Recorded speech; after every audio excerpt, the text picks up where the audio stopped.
할렐루야. 오늘도 함께 마태복음 말씀 묵상하는 모든 분들을 주님의 이름으로 축복하고 환영합니다. 먼저 오늘의 본문을 읽겠습니다. 오늘 말씀은 마태복음 9장 1절부터 8절까지입니다. 예수께서 배에 오르사 건너가 본 동네에 이르시니 침상에 누운 중풍병자를 사람들이 데리고 오거늘 예수께서 그들의 믿음을 보시고 중풍병자에게 이르시되 작은 자야 안심하라. 내 죄사함을 받았느니라. 어떤 서기관들이 속으로 이르되 이 사람이 신성을 모독하도다. 예수께서 그 생각을 아시고 이르시되 너희가 어찌하여 마음에 악한 생각을 하느냐. 내 죄사함을 받았느니라 하는 말과 일어나 걸어가라 하는 말 중에 어느 것이 쉽겠느냐. 그러나 인자가 세상에서 죄를 사하는 권능이 있는 줄을 너희로 알게 하려 하노라 하시고 중풍병자에게 말씀하시되 일어나 내 침상을 가지고 집으로 가라 하시니 그가 일어나 집으로 돌아가거늘 무리가 보고 두려워하며 이런 권능을 사람에게 주신 하나님께 영광을 돌리니라. 아멘. 마태복음 8장부터 9장까지에 기록된 10가지 기적의 이야기 중에서 예수님께서 행하신 6번째 기적의 이야기는 중풍병자를 낫게 하신 사건입니다. 이 이야기는 다른 복음서에도 기록되어 있는데요. 조금씩 다르게 기록되어 있는 이 이야기들을 종합해 본다면 침상에 누워서 움직일 수 없는 중풍병자를 4명의 친구들이 침상째에 들어서 예수님께로 나옵니다. 그런데 사람이 많아서 앞으로 나아갈 수 없게 되자 친구들은 지붕을 뚫고 예수님 앞으로 중풍병자의 침상을 내리게 됩니다. 예수님께서는 그 믿음을 보시고 이 사람의 병을 고쳐주셨는데요. 오늘 말씀을 통해서 함께 은혜를 나누기를 원합니다. 그 첫째는 기적을 부르는 믿음입니다. 믿음이 기적을 일으킨다는 것은 이미 우리가 많이 들어서 알고 있는 이야기입니다. 그런데 오늘 예수님께서 중풍병자를 고치시면서 하신 말씀은 주목해야 할 필요가 있습니다. 2절에 보면 예수님은 그들의 믿음을 보시고 중풍병자에게 말씀하셨습니다.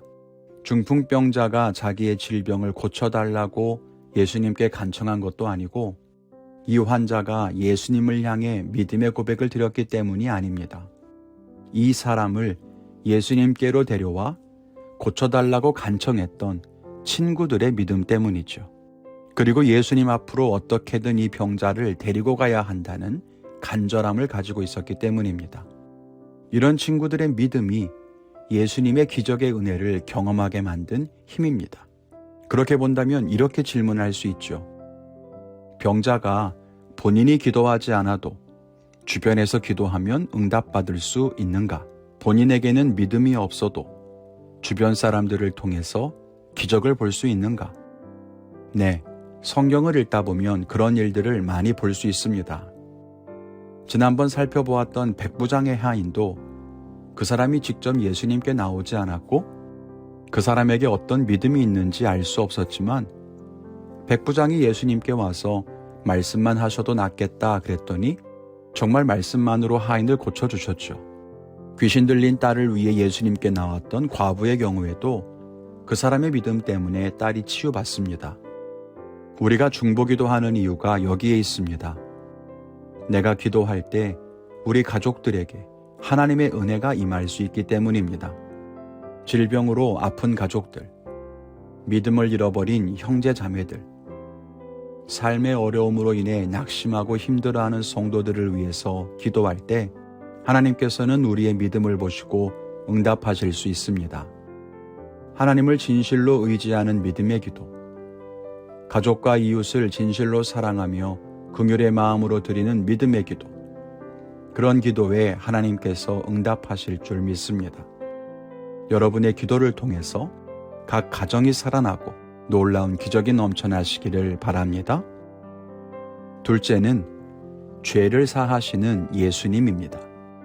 예수님은 중풍병자를 고치시면서 내 병이 나았다라고 말씀하시지 않고 내 죄사함을 받았다고 말씀하십니다.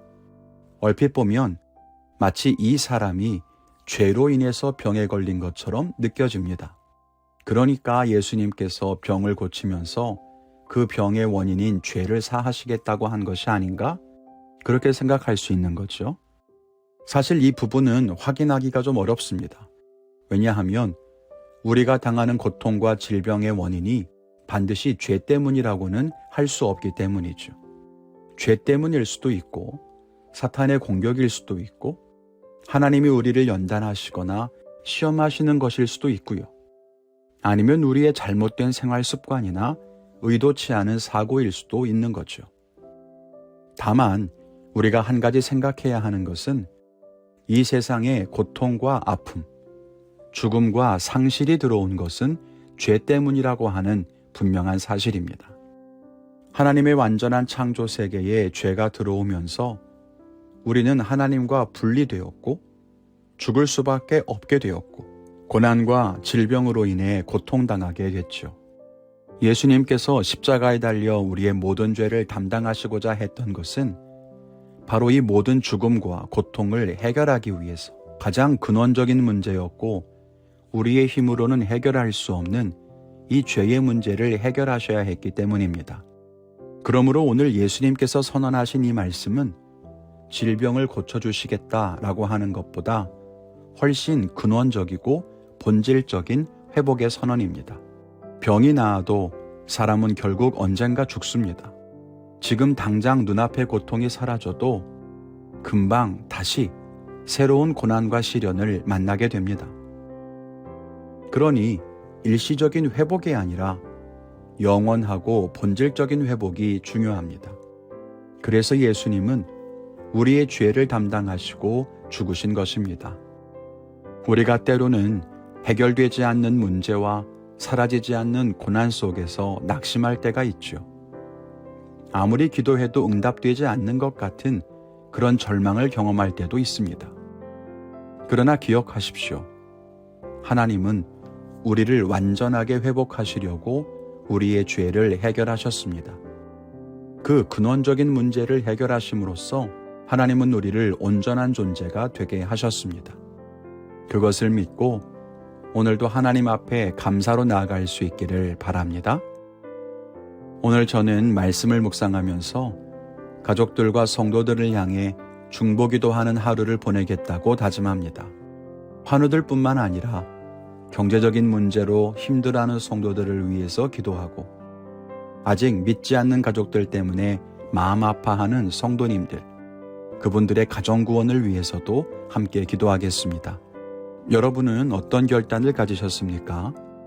하나님과 동행하며 오늘도 응답받는 하루, 기적을 체험하는 귀한 하루가 되시기를 바랍니다. 주 안에서 승리하십시오. 감사합니다.